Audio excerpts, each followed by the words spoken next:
Une gigantesque usine toute neuve. Nous sommes dans l'Ohio, chez le leader des casques de football américain, le sport le plus populaire aux États-Unis. Des casques assemblés à la main par plus de 400 ouvriers qui en fabriquent 500 000 par an.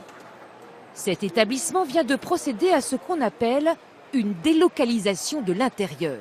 Un déménagement très particulier qui, pour les employés, ne change pas grand-chose. Cette nouvelle usine est tout près de celle d'avant. On est bien dans une autre ville, mais l'ancienne usine n'est qu'à 5 minutes d'ici. L'usine a été transplantée seulement 2 kilomètres plus loin sur une commune plus généreuse.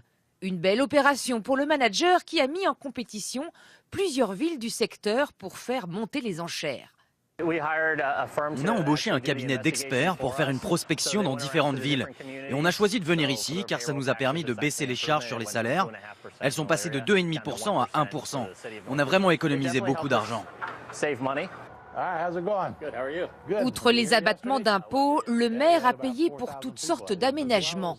Nouvelles routes, nouveaux carrefours, nouveaux parkings. En échange, l'entreprise a promis l'embauche de 40 salariés. Au total, la ville a déboursé 5 millions d'euros, une somme énorme pour cette commune qui avoue ne pas avoir le choix. Les entreprises viennent nous voir et nous disent « Est-ce que vous avez des incitations financières pour m'aider à venir chez vous ou m'aider à m'agrandir ?» Parce que si vous n'en proposez pas, on ira s'installer ailleurs. Donc on est obligé de jouer en offrant des incitations, sinon la ville perd ses entreprises. Depuis la crise de